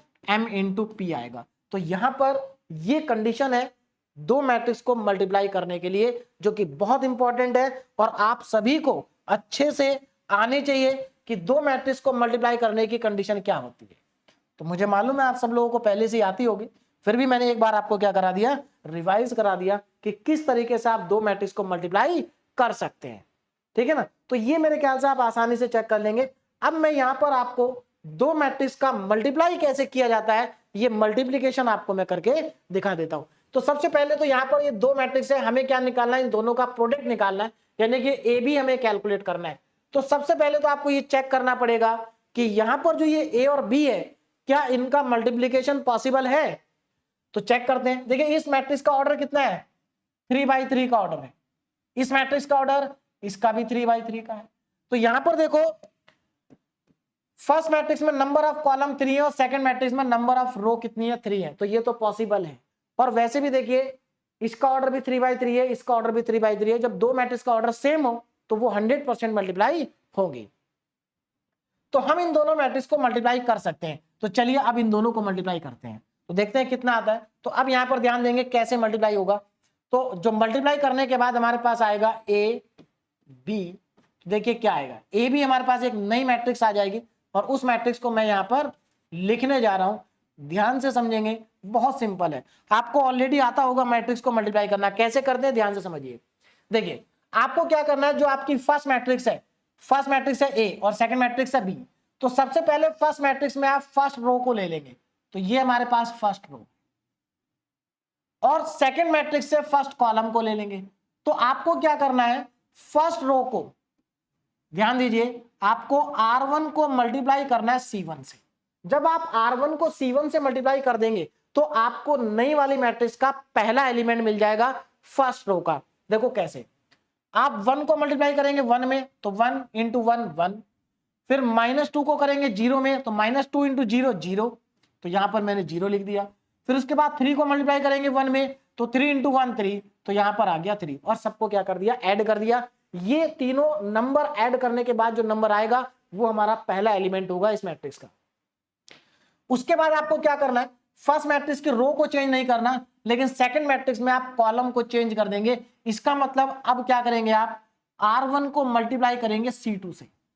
तो आप जरा ध्यान से देखें, R1 को C2 से मल्टीप्लाई करना है, तो यहां पर 1 को 0 में मल्टीप्लाई करेंगे 0 मिलेगा, -2 को 1 में करेंगे -2 मिलेगा, 3 को 2 में करेंगे तो 3 2 जा 6 मिलेगा।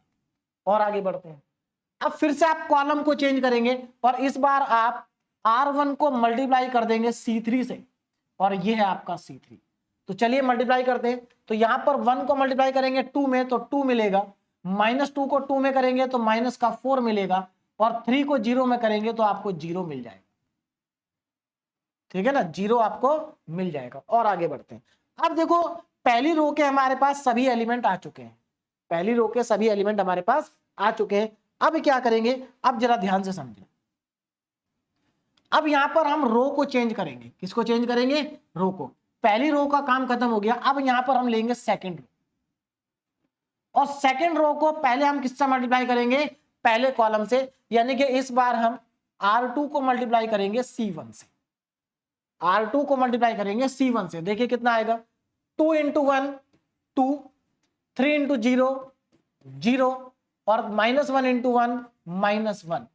उसके बाद इसको मल्टीप्लाई करेंगे, R2 को C2 से मल्टीप्लाई करेंगे, कितना आएगा 2 into 0 0, 2 into 0 0, 3 into 1 3, -1 into minus plus 2, तो ये आ जाएगा माइनस का, है ना। 2 इंटू 0 0, 3 इंटू 1 3 और -1 इंटू 2 -2। आगे बढ़ते हैं, अब फिर से कॉलम को चेंज करेंगे, अब जाएंगे थर्ड कॉलम पे, यानी कि अब आप क्या करेंगे R2 को मल्टीप्लाई कर देंगे C3 से, R2 को मल्टीप्लाई कर देंगे C3 से, तो देखिए कितना आएगा R2 को C3 से, तो 2 इंटू 2 4, 3 इंटू 2 6, -1 इंटू 0 0। और आगे बढ़ते हैं, अब फिर से अगेन हम क्या करेंगे रो को चेंज कर देंगे, तो अब हम चलेंगे थर्ड रो पे, और थर्ड रो को पहले मल्टीप्लाई करेंगे कॉलम 1 से, तो देखिए क्या आएगा R3 को मल्टीप्लाई करेंगे C1 से, कितना आ जाएगा, तो -3 इंटू 1 माइनस का 3, 1 इंटू 0 0, 2 इंटू 1 2। उसके बाद कॉलम चेंज करेंगे, अब हम क्या करेंगे R3 को मल्टीप्लाई करेंगे C2 से, किससे मल्टीप्लाई करेंगे C2 से, तो देखिए -3 इंटू 0 0, 1 इंटू 1 1 और 2 इंटू 2 4। और आगे बढ़ेंगे, अब इस बार हम मल्टीप्लाई करेंगे R3 को C3 से, लास्ट कॉलम से, ये है ना, तो -3 इंटू 2 माइनस का 6, 1 इंटू 2 2 और 2 इंटू 0 0। और उसके बाद आपको क्या करना है सिर्फ इनको ऐड करके लिख देना है, तो यहां पर फाइनल आंसर आपके पास आ जाएगा AB इक्वल टू ये आएगा 4, इसको ऐड करेंगे 6 माइनस 2 4, यहां पर -2। सेकेंड रो देखिए, यहां पर 2 माइनस 1 1, 3 माइनस 2 1, 4 प्लस 6 10।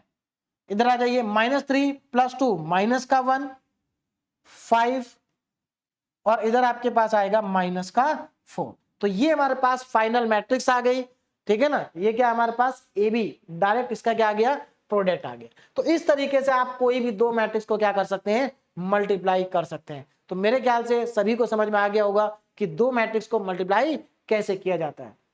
अब हम आगे चलते हैं और देखते हैं डिटरमिनेंट क्या होता है। तो देखिए डिटरमिनेंट आपको पहले ही बता चुका हूं मैं, डिटरमिनेंट आप जितनी भी स्क्वायर मैट्रिक्स होती है सभी स्क्वायर मैट्रिक्स का डिटरमिनेंट आप कैलकुलेट कर सकते हैं। जैसे हमारे पास यहां पर क्या एग्जांपल समझ लेते हैं कि find the determinant of the following matrix. ये एक मैट्रिक्स है जिसका ऑर्डर 2/2 का है। इस मैट्रिक्स का हमें क्या करना है डिटरमिनेंट कैलकुलेट करना। देखिए कैसे होगा। सबसे पहले तो इस मैट्रिक्स को डिटरमिनेंट की फॉर्म में लिखेंगे। तो डिटरमिनेंट ऑफ ए इस तरह से रिप्रेजेंट किया जाता है, या फिर इसको ऐसे भी लिख सकते हैं डिटरमिनेंट ऑफ ए, ऐसे भी लिख सकते हैं ऐसे भी लिख सकते हैं। तो डिटरमिनेंट ऑफ ए, अब यहां पर मैं इसको डिटरमिनेंट की फॉर्म में लिख देता हूं 2 7 3 10। कैसे कैलकुलेट होगा डिटरमिनेंट? बहुत आसान है। अगर आपके पास 2/2 का डिटरमिनेंट है तो उसको बहुत आसानी से आप कैलकुलेट कर सकते हैं। आपको क्या करना है इन दोनों डायगोनल एलिमेंट्स को मल्टीप्लाई करना है। तो कितना आ जाएगा 2 × 10 20, फिर माइनस का साइन लगाना है और इन दोनों को मल्टीप्लाई करना है। तो 3 × 7 21। तो यहां से आपके पास वैल्यू कितनी आ गई -1, यानी कि डिटरमिनेंट ऑफ ए इसकी वैल्यू आपके पास आ चुकी है -1। तो बहुत ही सिंपल है, -1 इसकी वैल्यू आगे चलते हैं। नेक्स्ट देखो, अगर आपके पास 3/3 की मैट्रिक्स है तो डिटरमिनेंट कैसे कैलकुलेट होगा इसको भी समझ लेते हैं, क्योंकि ये भी इंपॉर्टेंट है। तो सबसे पहले इसको डिटरमिनेंट की फॉर्म में लिखेंगे। डिटरमिनेंट की फॉर्म में अगर आप लिखते हैं तो 0 1 और 3 2 3 3 3 1 1, ये मेरे पास आ गया एक डिटरमिनेंट। अब मुझे क्या करना है, डिटरमिनेंट की वैल्यू को क्या करना है कैलकुलेट करना है। कैसे कैलकुलेट होंगे ध्यान से समझेंगे। देखिए डिटरमिनेंट ऑफ ए कैलकुलेट करने का तरीका क्या होगा। देखिए आपने पहले ही आप पढ़ चुके हैं, आपको मुझे पता है कि सबको आता भी होगा कि कैसे डिटरमिनेंट कैलकुलेट होता है। तो ध्यान से समझिए, ये 3/3 का डिटरमिनेंट है। तो सबसे पहले 3/3 के डिटरमिनेंट को कैलकुलेट करने के लिए, या इसके आगे 4/4 का हो या 5/5 का हो, आपको साइन पता होना चाहिए। तो अगर आपके पास 3/3 का डिटरमिनेंट है तो 3/3 का जो डिटरमिनेंट होता है उसके साइन देखिए क्या होते हैं। सबसे पहले एलिमेंट का साइन होता है plus minus plus minus plus minus plus minus plus. तो ये डिटरमिनेंट के साइन होते हैं जो आपको मालूम होना चाहिए। और मेरे ख्याल से सभी को मालूम होगा कि ये साइन कैसे आते हैं। तो यहां पर जरा ध्यान दीजिए, देखिए इसका मतलब 0 का साइन क्या है प्लस, 1 का साइन क्या है माइनस, 3 का साइन क्या है प्लस, 2 का साइन क्या है माइनस, 3 का साइन क्या है प्लस, 3 का, इस वाले 3 का माइनस, इसका क्या है प्लस, इसका क्या है माइनस, इसका क्या है प्लस। तो ये साइन आपको मालूम होनी चाहिए डिटरमिनेंट को एक्सपेंड करने से पहले। अब देखिए 3/3 का डिटरमिनेंट कैसे कैलकुलेट होगा। अगर आप इस डिटरमिनेंट को कैलकुलेट करना चाहते हैं तो इस डिटरमिनेंट को कैलकुलेट आप कितने तरीके से कर सकते हैं, तो इस डिटरमिनेंट को आप 6 तरीके से कैलकुलेट कर सकते हैं। कैसे? आप इस डिटरमिनेंट को R1 के अलोंग एक्सपेंड कर सकते हैं, R2 के अलोंग भी कर सकते हैं, R3 के अलोंग भी कर सकते हैं, C1 के अलोंग भी कर सकते हैं, C2 के अलोंग भी कर सकते हैं और C3 के अलोंग भी कर सकते हैं। तो आप इस डिटरमिनेंट को 6 तरीके से कैलकुलेट कर सकते हैं। आप किसी भी तरीके से कैलकुलेट करिए, आंसर हमेशा सेम ही आएगा। इसलिए आपको किसी एक रो या किसी एक कॉलम के अबाउट ही इसको एक्सपेंड करना है, ठीक है ना। ऐसा नहीं कि आप इसको 6 तरीके से कैलकुलेट कर रहे हैं। तो हम इसको क्या करते हैं, एक्सपेंड अलोंग R1। तो मैं इस डिटरमिनेंट को R1 के अलोंग क्या कर देता हूं, एक्सपेंड कर देता हूं। अब इंपॉर्टेंट पॉइंट यहां पर यह है कि हमें किसके अबाउट एक्सपेंड करना चाहिए। कर तो हम किसी भी तरीके से सकते हैं, 6 तरीके हमारे पास, लेकिन करना किसके अबाउट चाहिए, आपको उस रो या उस कॉलम के अबाउट डिटरमिनेंट को एक्सपेंड करना चाहिए जिसके अंदर 0 आ रहा हो। देखिए जैसे इस मैट्रिक्स का इस डिटरमिनेंट के अंदर 0 है, तो अगर आपको किसी रो या किसी कॉलम में 0 दिखाई दे रहा है तो आप उसके अबाउट एक्सपेंड कर दो, और अगर 0 नहीं दिखाई दे रहा तो फिर किसी के अबाउट भी एक्सपेंड कर दो। तो यहां पर मुझे R1 में 0 दिखाई दे रहा है तो मैं इसको R1 के अलोंग एक्सपेंड करूंगा, या C1 के अलोंग भी कर सकते हैं, इसमें भी 0 है। तो देखिए कितना आएगा, ध्यान दीजिए। देखिए कैसे एक्सपेंड करेंगे, पहले मैं प्रॉपर तरीके से करके दिखा देता हूं आपको। देखो सबसे पहला एलिमेंट है 0, मैं यहां पर 0 लिखूंगा। उसके बाद ये 0 जिस रो और जिस कॉलम में लिखा है, जिस रो और जिस कॉलम में लिखा, उस रो और उस कॉलम को छोड़ देंगे और बाकी जो बचा हुआ पार्ट है उसको लिख देंगे डिटरमिनेंट की फॉर्म में। तो देखो यहां पर बचा 3 3 और 1 1, यानी कि 2/2 का डिटरमिनेंट बचा, इसको मैंने यहां लिख दिया। अब आगे चलते हैं 1, लेकिन 1 का साइन क्या है, माइनस। तो यहां पर पहले तो माइनस साइन लगाएंगे और उसके बाद 1 लिखेंगे, -1। अब ये जो 1, ये 1 जिस रो और जिस कॉलम में आ रहा है उस कॉलम को और उस रो को छोड़ दीजिए, बाकी जो बचा उसको लिखेंगे 2/2 के डिटरमिनेंट में। देखो अगर मैं ये 1 फर्स्ट रो में आ रहा है इसको स्किप कर देंगे और इस सेकंड कॉलम को भी हम स्किप कर देंगे, तो बचा क्या, 2 3 और 3 1, 2 3 3 1। आगे चलते हैं, नेक्स्ट हमारे पास है नंबर 3। 3 का साइन क्या है, प्लस, तो यहां पर प्लस लिखेंगे 3, और इस 3 को, ये 3 जिस कॉलम में और जिस रो में आ रहा है उसको हटा दीजिए, बचे हुए पार्ट को लिखेंगे। तो 2 3 3 1, 2 3 3 1, ये मेरे पास आ जाएगा। बस अब इसको क्या करना है, सिंप्लीफाई करना है। देखिए सिंप्लीफाई करने के बाद कितना मिलेगा, जरा ध्यान दीजिए। डिटरमिनेंट ऑफ ए, देखो ये पार्ट तो पूरा 0 हो जाएगा क्योंकि ये कुछ भी आया 0 से मल्टीप्लाई हो गया 0 ही होगा, तो ये पार्ट तो आ गया 0। यहां पर देखो -1। अब ये जो 2/2 का डिटरमिनेंट है इसको आप कैलकुलेट कर लेंगे। 2 × 1 2, -3 × 3 9, भाई 2/2 का है ना, 2 × 1 2, -3 × 3 9, उसके बाद +3, या 2 × 1 2 और माइनस का 9, ये मेरे पास आएगा। और इसको जब आप सिंप्लीफाई करेंगे तो देखिए कितना आ जाएगा। तो यहां से आपको मिल जाएगा determinant of A equal to, ये वैल्यू आएगी आपकी -7, तो -7 इंटू -1 +7 हो जाएगा। तो यहां से आपको मिलेगा 7। इधर आ जाते हैं, यहां से आपको मिलेगा, हाँ यहां से -7 मिलेगा और -7 × 3, तो -7 × 3 हो जाएगा आपका -21, -21। चलिए -21 आपके पास आ जाएगा, ठीक। तो यहां से हमारे पास डिटरमिनेंट ऑफ ए आ गया -14, ये मेरे पास क्या है, इसका फाइनल आंसर। तो इस डिटरमिनेंट की वैल्यू आ गई -14। क्लियर है? तो मेरे ख्याल से सभी को समझ में आ गया होगा कि इस डिटरमिनेंट को हमने कैसे कैलकुलेट किया है। तो ये था हमारा कुछ basic parts, basic concepts of matrices, जिनका हम आगे चल करके यूज करेंगे।